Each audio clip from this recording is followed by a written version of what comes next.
Hey everyone, it's Theo from Spectrum Gardening. So today I'm over at the Hope Community Garden and I'm going to be fertilizing part of their garlic today. So the reason I'm not shooting it at our garden or doing it in our garlic is because simply we didn't grow any this year. When we were living in Chilliwack, we had so much rot on our garlic that I decided that since we're moving to a new place and I'll be setting up new garden beds, I don't want to be introducing that disease into our soil.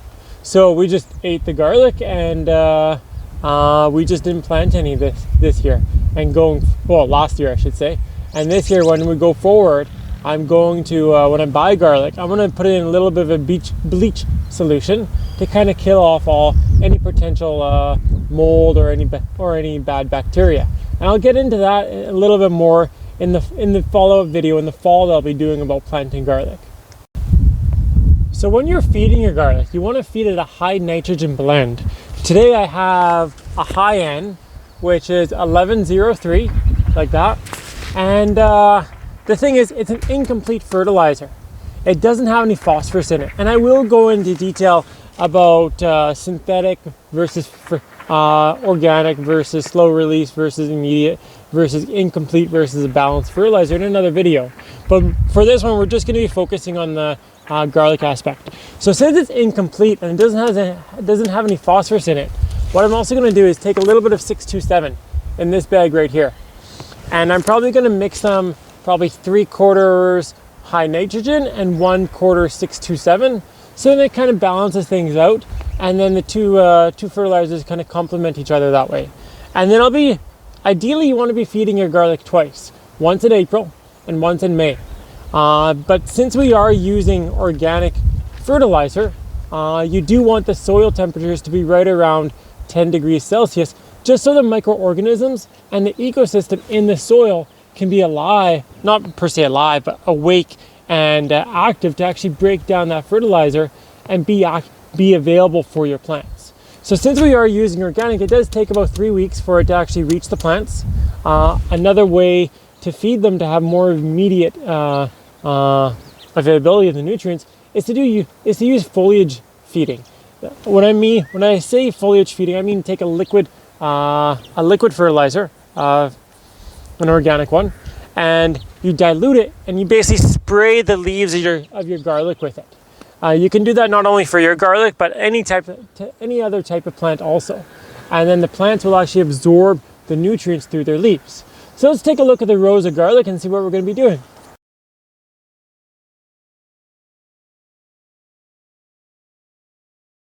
Both the products I just showed you, the high N, which is 1105, and the 627, we do sell both of those. However, we don't ship them.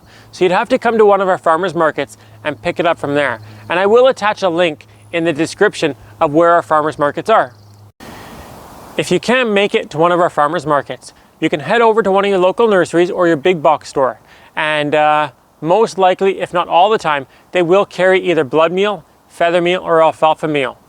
Just be aware when you are buying it about the nitrogen levels in the fertilizer and the different nutritional values that are contained in it, because each one of those products has a slightly different makeup of nitrogen and of course other micronutrients. And I believe that alfalfa meal would be the smallest nitrogen percentage of them all. And just be aware when you are applying blood meal to your garden, it will attract animals to it. You'll have to be especially aware if you have dogs or cats or you have predators in the area, because it's basically just freeze-dried blood that you're going to be applying. It's great for the plants, but you just have to be a little bit aware of it. You can see that all the rows of garlic are mulched quite well with straw and everything. So what we're going to have to do before we fertilize, we're going to have to come in and we're going to have to pull back the straw. We're going to have to go right down to the soil, pull it all the way back and get down there. Ooh, there's a nice juicy worm. Right there, you can see that the ecosystem is already breaking down the straw. And mulch is a great way to prevent weeds from coming up in the garden. And it's also a great way to retain moisture. And And especially with garlic, since you have to cut off the water after a certain amount of time, so the bulbs dry out properly, mulch is a great way to kind of do it. So let's get started. We've pulled up just a small section of the bed just because it's quite a big bed and it's a lot of garlic. So we're just going to start with a small section and then we'll wrap up the video from there. So you can see that their mulch that they applied was quite thick, and in order to get the fertilizer down straight to the soil, we've had to kind of make pockets around it, and then after we do apply the fertilizer, we'll cover the garlic back up and we'll cover the soil back up, and the fertilizer will kind of be under everything like that.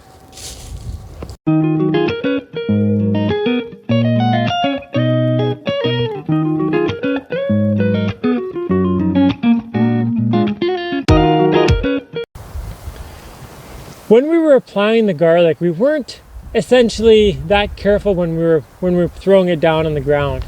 Technically, each one of these bags, this high N, which is 1.5 pounds, and this 627, which is also 1.5 pounds, they both cover roughly 100 square feet of garden space.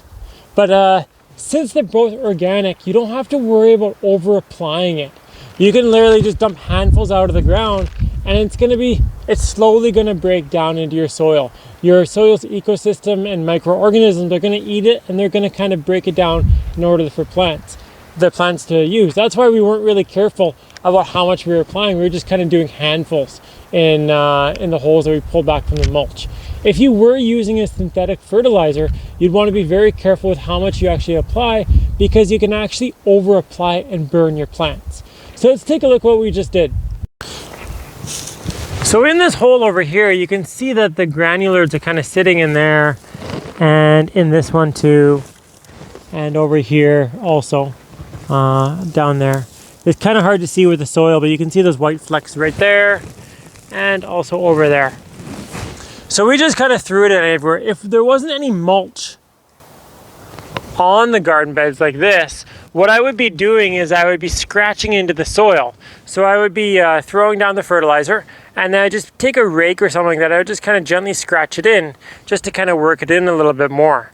But since they have mulch all over their garlic like this, and I've seen worms already in the mulch, what we're basically going to do is just cover up what we've done. We're going to put the mulch back into place, and we're going to call it a day. I've fertilized just a small section of their garlic patch within the taped off area, this one compared to all of that. The reason they taped it off is because they kind of want to see the growth difference between the fertilizer that I've applied and between their methods.